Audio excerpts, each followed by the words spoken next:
नव्या की शादी को कुछ ही दिन हुए थे और वो अपनी पड़ोसन सहेली प्रिया के साथ घर के बाहर सब्जी खरीद रही थी। अरे प्रिया, तुझे क्या बताऊं, मैं लाख कोशिश कर लूं, मेरी सास कमला जी मुझसे कभी खुश नहीं होती। पता नहीं मुझसे इतनी नफरत क्यों करती हैं। अरे इसमें कौन सी बड़ी बात है, अर्नब ने तुझसे प्रेम विवाह किया है और शादी से पहले तेरी सास ने तो हर मुमकिन कोशिश की थी कि तुम दोनों की शादी ना हो। उन्हें तो अर्नब की शादी अपनी पसंद की लड़की कोमल से करानी थी। हाँ, पर अब जो होना था हो गया ना। अब वो इस बात को क्यों नहीं मान लेती हैं कि मैं ही इस घर की बहू हूँ। वैसे मुझ में क्या कमी है, खाना बनाना आता है, घर की साफ सफाई आती है और सुंदर भी तो हूँ, नव्या ने थोड़ा गर्व से कहा। प्रिया हंसकर बोली, हाँ हाँ, तू तो एकदम रूप की रानी है। और क्या, चल फिर मैं ये सब्जी लेकर घर जाती हूँ, वरना फिर से माँ जी का मूड खराब हो जाएगा।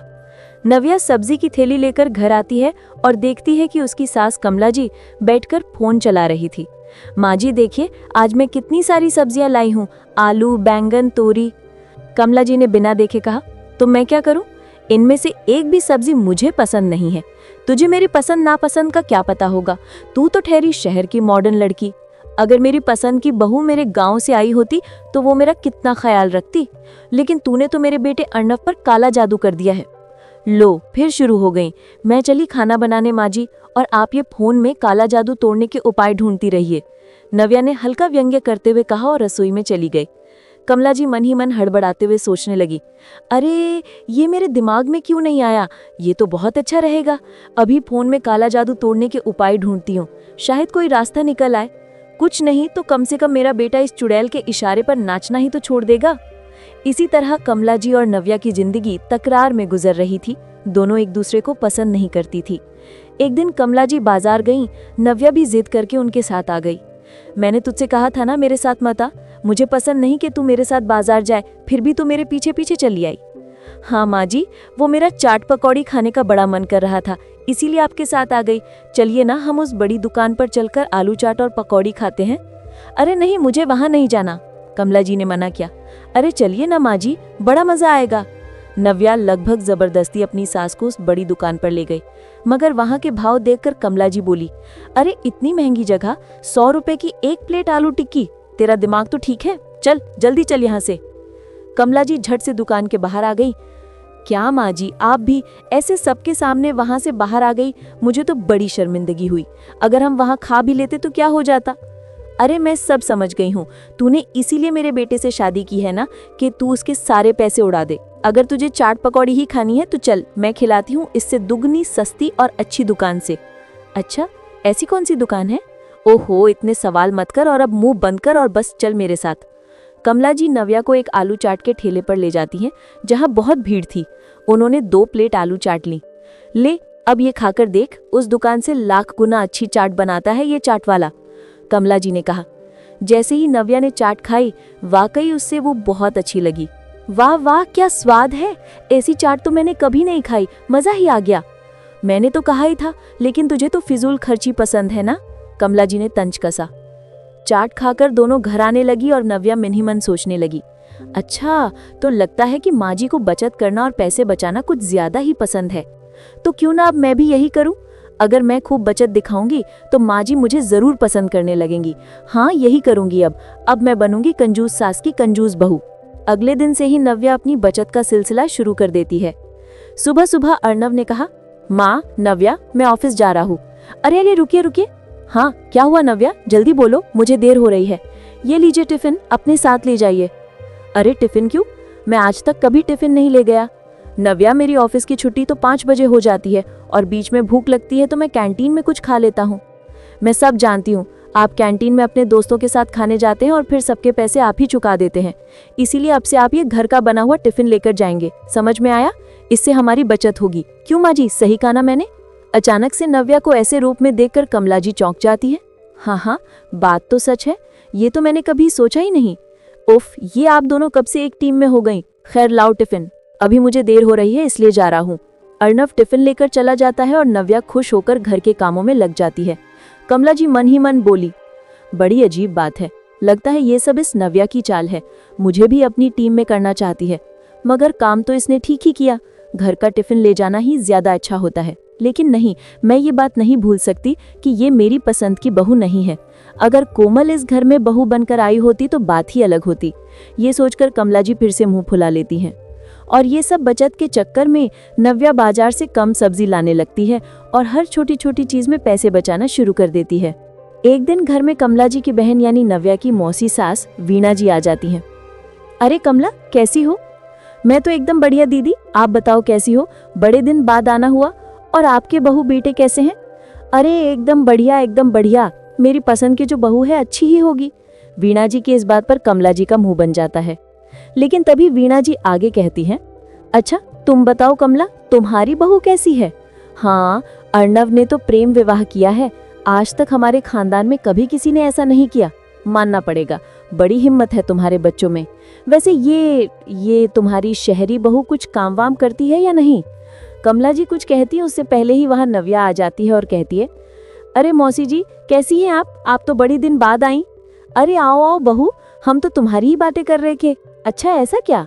अरे नव्या, वीणा दीदी के लिए कुछ नाश्ता पानी लेकर आओ। हाँ हाँ माँ जी, अभी लेकर आई। वैसे मौसी जी आज आप रुकेंगी तो है ना?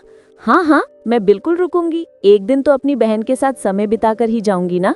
अच्छा अच्छा ठीक है मौसी जी, मैं अभी आपके लिए चाय बना कर लाती हूँ। नव्या रसोई में जाती है और सोच में पड़ जाती है।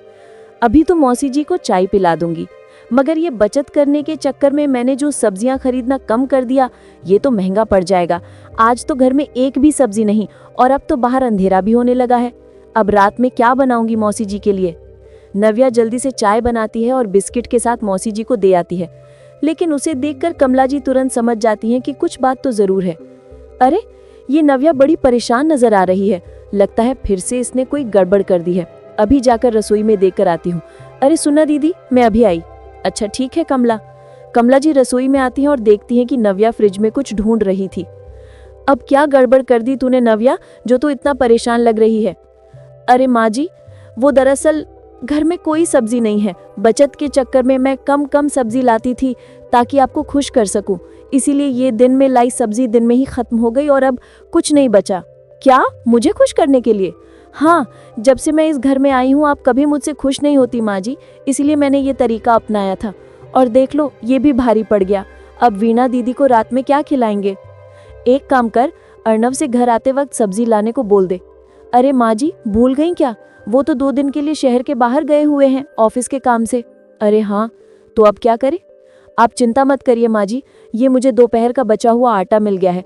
आप बाहर जाकर मौसी जी के साथ बैठिए, मैं झट से सब्जी और रोटी बना दूंगी। ये सुनकर तो कमला जी हैरान ही हो जाती हैं। क्या? भला तू ये सने हुए आटे से रोटी सब्जी दोनों कैसे बना देगी? अरे माँ जी, आपकी बहू कोई ऐसी वैसी लड़की नहीं है, मैं भी बहुत काम की चीज हूँ। आप बाहर बैठो और देखते जाओ मेरा कमाल। कमला जी अपनी सास को बाहर भेज देती हैं और फिर रसोई में खाना बनाने लगती है। थोड़ी ही देर में पूरे घर में मसालों की खुशबू फैल जाती है। वाह वाह कमला, रसोई से तो बड़ी अच्छी खुशबू आ रही है। क्या बना रही है तेरी बहू? ये तो मुझे भी नहीं पता दीदी, वो सामने लाएगी खाना तभी पता चलेगा। चलिए हम खाने की टेबल पर चलकर बैठते हैं। अच्छा ठीक है, चलो, मैं तो बड़ी उत्सुक हूँ। दोनों बहनें डाइनिंग टेबल पर बैठ जाती हैं और थोड़ी ही देर में नव्या वहाँ खाना लेकर आ जाती है। वाह वाह बहू, खुशबू तो बड़ी अच्छी आ रही है। क्या बनाया है तूने? अरे मौसी जी, मैंने ना विदेश की एक बड़ी मशहूर सब्जी बनाई है जो आटे से बनती है और साथ में रोटियां। आप खाकर देखिए, आपको भी बड़ी अच्छी लगेंगी। क्या? आटे की सब्जी? ये रोटी वाले आटे की? हाँ हाँ वही, आप खाकर तो देखिए। माँ जी आप भी खाइए ना। जैसे ही वीणा जी और कमला जी रोटी सब्जी खाती हैं, वो हैरान रह जाती हैं। इसका स्वाद वाकई में बड़ा अच्छा था। वाह वाह बहू, ये विदेशी सब्जी तो बड़ी लज्जतदार है, कैसे बनाई? अरे मौसी जी, वो तो मेरी सीक्रेट रेसिपी है, ये मैं किसी को नहीं बता सकती। मगर हाँ, जब भी आपको खानी हो ना, बेझिझक आ जाइएगा यहाँ। वाह वाह ठीक है बहू, बड़ी स्वाद बनी है सब्जी, खाकर मजा ही आ गया। क्यों, है ना कमला? हाँ अच्छी तो है, कमला जी ने धीरे से कहा। जब सब खाना खा लेते हैं और वीणा जी सो जाती है, तब कमला जी दबे पांव बाहर आती हैं और रसोई में आकर देखती हैं वहां नव्या बर्तन धो रही थी। अरे माँ जी, आप यहाँ? क्या हुआ, कुछ चाहिए था क्या? नहीं, मगर मुझे तो ये जानना है कि तुमने ये कमाल किया कैसे? क्या? कौन सा कमाल? वही बचे हुए आटे से सब्जी बनाने वाला। मैं जानती हूँ वो कोई विदेशी डिश नहीं, अरे माँ जी, मैंने ना वो आटे को बेलकर उसके छोटे छोटे चौकोर टुकड़े कर लिए और फिर उनको ऐसा गोल गोल शेप देकर पानी में उबाल लिया और फिर कढ़ाई में तेल गरम करके उसमें प्याज, टमाटर और खूब सारे मसाले डालकर छौंका लगा दिया और ऐसे बन गई बचे हुए आटे की मजेदार सब्जी। वाह वाह माँ जी, मान गई तुझे बहू, मान गई। तूने तो आज हमारी इज्जत बचा ली, वरना वीणा दीदी की बुरी आदत है वो जाकर सभी रिश्तेदारों के सामने बोल देती कि कैसे हमने उनकी अच्छी खातिरदारी नहीं की, मगर अब तो वो एकदम खुश लग रही हैं।